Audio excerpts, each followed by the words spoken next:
Bonjour frères en Christ, passons à un autre message du jour. Avant cela, aidez-nous en vous abonnant et en aimant cette vidéo et partagez-la également avec un autre frère. Il y a quelques siècles, quelque chose de surprenant a été découvert, une lettre cachée écrite par un Romain nommé Aurelio Leno, qui décrit Jésus-Christ en grand détail. Aurelio, qui fut un témoin oculaire de Jésus et l'a connu personnellement, a envoyé plusieurs lettres à César à Rome pour l'informer de ce qui se passait. Analysons chaque détail de cette description de Jésus, et je vous assure qu'à la fin de cette vidéo, votre perception de lui pourrait changer complètement. De nombreuses œuvres d'art et peinture à travers le monde ont représenté Jésus comme un homme blanc, aux yeux bleus et aux cheveux longs, mais ressemblait-il vraiment à cette image? À quoi ressemblait réellement Jésus? C'est une question que beaucoup d'entre nous se sont déjà posées. Découvrons-le ensemble dès maintenant. La plupart de ce que nous savons de l'apparence de Jésus provient de films, d'images ou de descriptions de personnes ayant vécu il y a plus de 2000 ans. À travers la Bible et des descriptions scientifiques plus récentes, nous avons une idée un peu plus claire de son apparence. Récemment, la découverte d'une lettre écrite par Aurelio Leno, un Romain qui a connu Jésus, a surpris le monde. Dans cette lettre, Leno décrit Jésus en grand détail, l'ayant vu en personne et ayant envoyé des lettres répétées à César, sentant qu'il était de son devoir de rapporter ce qu'il avait observé. Pendant des siècles, l'image la plus courante de Jésus, du moins dans les cultures occidentales, a été celle d'un homme à la peau claire, à la barbe, aux cheveux longs et ondulés, et souvent aux yeux bleus. Cependant, la Bible ne donne pas de description physique détaillée de Jésus, et toutes les preuves suggèrent que son apparence était probablement très différente de cette image. Des penseurs du 1er siècle, comme Justine Martyr et Origène, se réfèrent à Isaïe 53, qui suggère que l'apparence de Jésus n'était pas extraordinaire. La Bible dit « Il n'avait ni beauté ni éclat pour nous attirer ». Il est intéressant de noter que l'apparence de Jésus a été le sujet de différentes interprétations au fil du temps. Origène et d'autres ont suggéré que Jésus avait une apparence ordinaire, loin des représentations idéalisées. Cependant, dans le psaume 45, nous trouvons une description qui le présente comme « le plus beau des hommes », ce qui suggère que chaque personne pourrait avoir perçu Jésus différemment, selon sa connexion spirituelle. Saint Augustin croyait que chaque personne forme dans son esprit une image unique de Jésus, et il a dit que, bien que Jésus ait eu une seule apparence physique, l'imagination humaine crée d'innombrables variations de cette image. Il est important de se rappeler que notre foi en Jésus-Christ ne dépend pas de la manière dont nous l'imaginons, mais de la reconnaissance de lui comme notre Sauveur et Seigneur. L'évêque Cels de Jérusalem, au 1er siècle, commentait également que Jésus se manifestait de différentes manières pour répondre aux besoins de chaque personne. Pour ceux qui cherchent la joie, il est la vie, pour ceux qui veulent entrer, il est la porte, pour ceux qui ont besoin de prier, il est le grand prêtre, et pour les pécheurs, il est l'agneau expiatoire. Ces représentations montrent que Jésus, tout en gardant sa nature immuable, s'adapte à nos faiblesses comme un médecin compatissant ou un enseignant. Il est représenté comme une figure jeune et d'apparence apollinienne, mais après que l'empereur Constantin a garanti la protection du christianisme, ces représentations ont commencé à changer.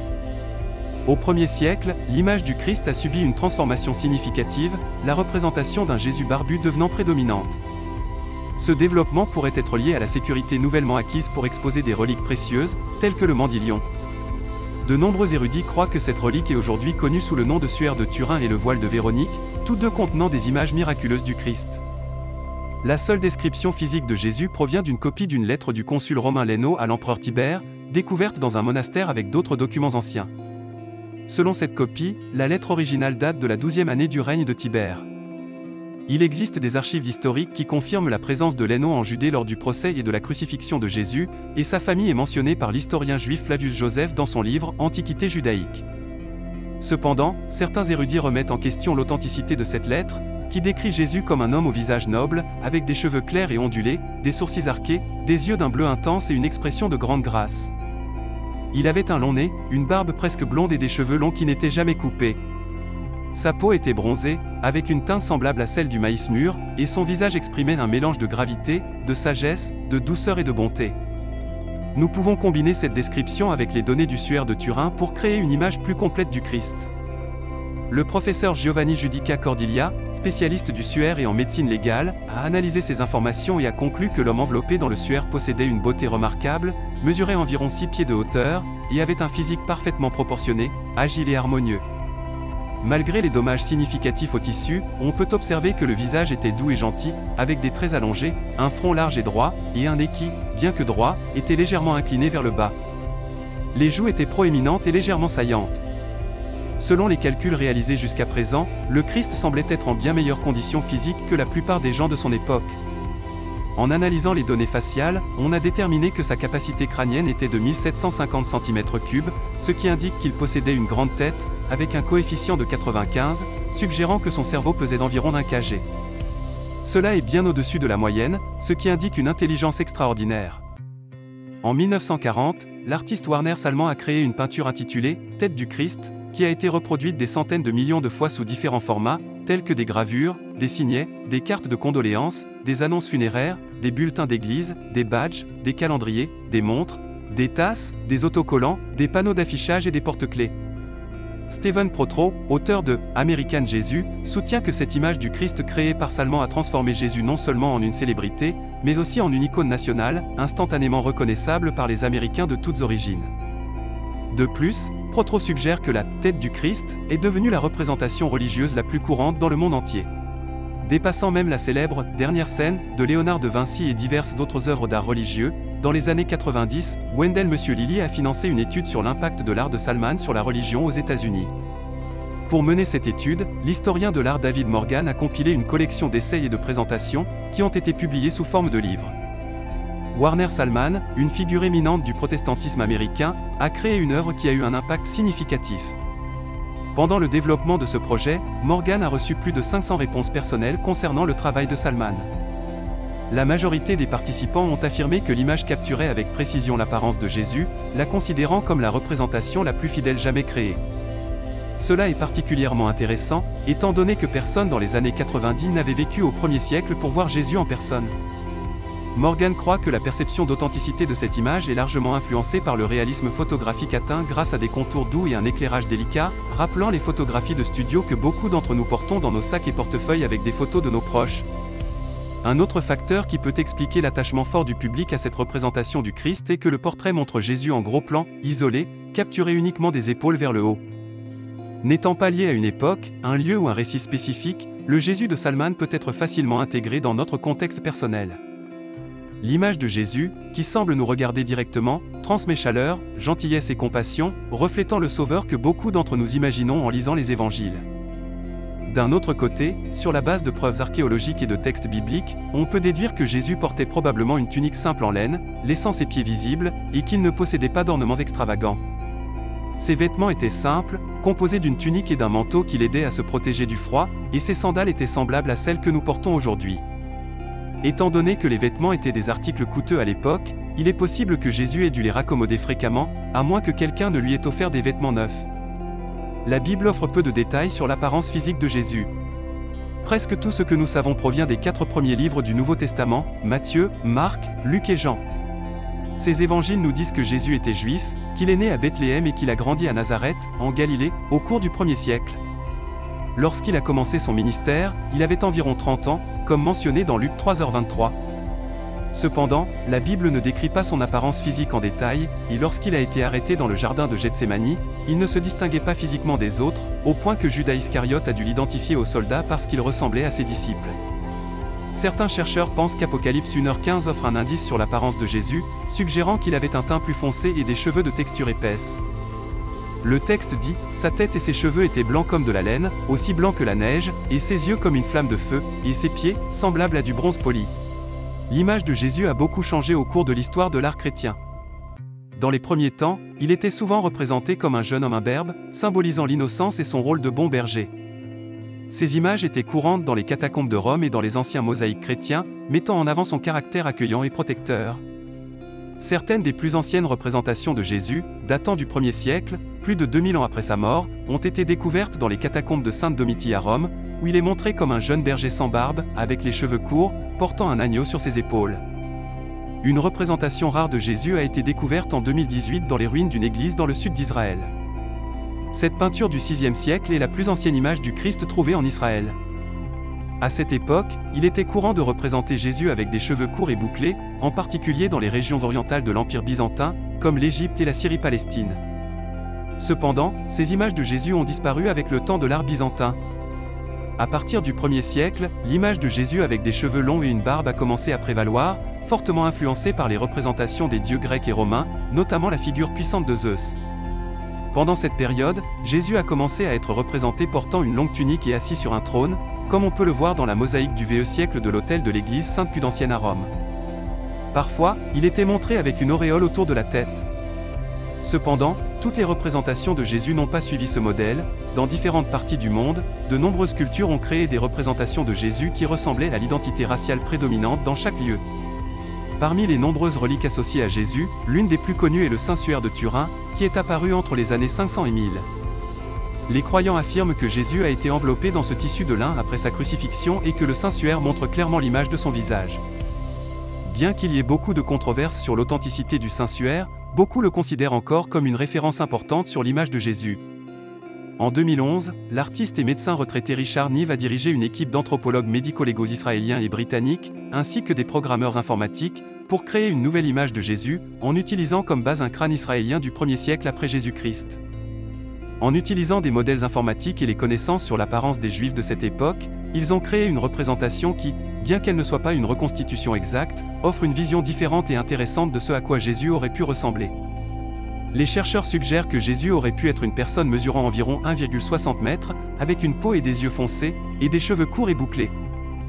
Bien que l'art occidental ait représenté Jésus de diverses manières, dans d'autres parties du monde, il a été représenté comme noir, arabe ou hispanique.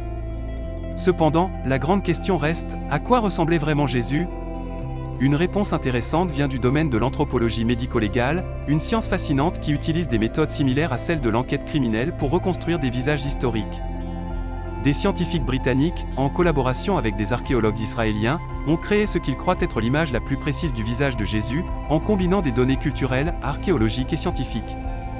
L'anthropologie médico-légale étudie différents groupes de personnes à travers l'histoire, intégrant des connaissances en génétique, croissance humaine, primatologie, l'étude de l'évolution des primates et des humains, et ostéologie, l'étude des os. Elle s'appuie également sur des domaines tels que la nutrition, l'odontologie et l'adaptation climatique pour mener ses recherches. Bien que cette discipline soit généralement associée à la résolution de crimes, Richard Neave, un expert dans le domaine, a vu le potentiel de l'utiliser pour recréer des visages historiques, y compris celui de Jésus.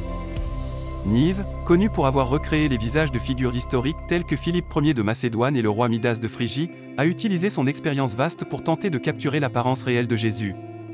Selon la description dans l'évangile de Matthieu concernant les événements à Gethsémani, Jésus avait des traits typiques des Sémites de Galilée de cette époque. L'équipe de Neave a acquis des crânes sémitiques bien conservés de la région proche de Jérusalem, datant de la période où Jésus a vécu. En utilisant des tomographies par ordinateur, ils ont créé des coupes détaillées en rayons X qui ont révélé chaque détail des structures osseuses. Avec l'aide de programmes informatiques avancés, les chercheurs ont pu reconstruire les muscles et la peau sur un crâne sémitique représentatif, guidé par un logiciel qui a validé les résultats avec des données anthropologiques, à partir de ces informations. Une reconstruction tridimensionnelle numérique du visage de Jésus a été créée, suivie par la production d'un moulage du crâne auquel ont été appliquées des couches d'argile pour simuler l'épaisseur des tissus faciaux. Bien que le crâne n'ait pas fourni d'informations sur les cheveux et la couleur de la peau de Jésus, les chercheurs se sont appuyés sur des dessins trouvés dans des sites archéologiques du 1er siècle pour compléter l'image. Ces dessins suggèrent que Jésus avait les yeux foncés, et selon la tradition juive, portait une barbe. En ce qui concerne les cheveux, bien que beaucoup d'artistes le représentent avec des cheveux longs, certains érudits bibliques pensent qu'ils étaient courts et bouclés, ce qui pourrait contredire l'image du Suaire de Turin, qui montre une figure aux cheveux longs. Cependant, certains remettent en question l'authenticité du Suaire en citant la première lettre aux Corinthiens dans le Nouveau Testament, où l'apôtre Paul mentionne qu'il est déshonorant pour un homme d'avoir les cheveux longs, suggérant que Jésus avait probablement les cheveux courts. Quant à la taille, des archives historiques et des analyses de restes osseux indiquent que la taille moyenne d'un homme sémite à l'époque était d'environ 1,60 m, avec un poids approximatif de 50 kg. Il est possible que Jésus, étant un charpentier travaillant en plein air, ait eu une constitution plus musclée et en forme que ce que les images traditionnelles occidentales suggèrent. Son visage était probablement plus tanné, ce qui le rendait plus âgé par rapport aux représentations habituelles dans les écoles du dimanche. La sculpture créée par Neave, montrant un homme brun et robuste du Moyen-Orient, rappelle que Jésus était un homme ordinaire vivant à une époque et dans un lieu spécifique. Dans son livre de 2018, Comment était Jésus, Johan Taylor a utilisé des restes archéologiques, des textes historiques et l'art funéraire égyptien pour conclure que Jésus, comme la plupart des gens en Judée et en Égypte à cette époque, avait probablement des yeux marron foncés ou noirs, des cheveux et une peau de couleur olive, et mesurait environ 1,68 m, la taille moyenne des hommes à cette époque. Bien que beaucoup s'accordent à dire que les représentations plus récentes de Jésus avec des cheveux foncés et bouclés, une peau plus foncée et des yeux marrons sont plus proches de la réalité, Taylor souligne qu'il est possible que nous ne sachions jamais exactement à quoi il ressemblait. D'autre part, on remet en question la possibilité que les Juifs de Galilée il y a 2000 ans aient eu les yeux bleus et les cheveux blonds, une perspective qui a été réévaluée grâce à l'utilisation de l'intelligence artificielle. Pendant des siècles, les théologiens et les historiens ont débattu de l'apparence du véritable Jésus-Christ. Les peintres de la Renaissance et l'Église catholique l'ont souvent représenté comme une figure grande et musclée, avec des cheveux blonds ondulés et des yeux bleus, mais la plupart des historiens pensent que, en tant que fils d'un charpentier né en Palestine, Jésus avait probablement des caractéristiques physiques plus proches de celles des habitants locaux de cette région à son époque, une complexion plus petite et robuste, avec des cheveux noirs et bouclés. Ce débat a inspiré un photographe et artiste numérique néerlandais à utiliser une technologie avancée d'intelligence artificielle pour créer une nouvelle représentation de Jésus. Cet artiste a utilisé son expérience en imagerie générée par ordinateur et en effets spéciaux, en employant un logiciel d'intelligence artificielle qui utilise un réseau neuronal entraîné avec des milliers de photographies et de peintures de visages humains. Cet outil lui a permis de créer une représentation qui, bien que non définitive, offre une perspective différente et plus en accord avec ce que pourrait avoir été l'apparence réelle de Jésus de Nazareth.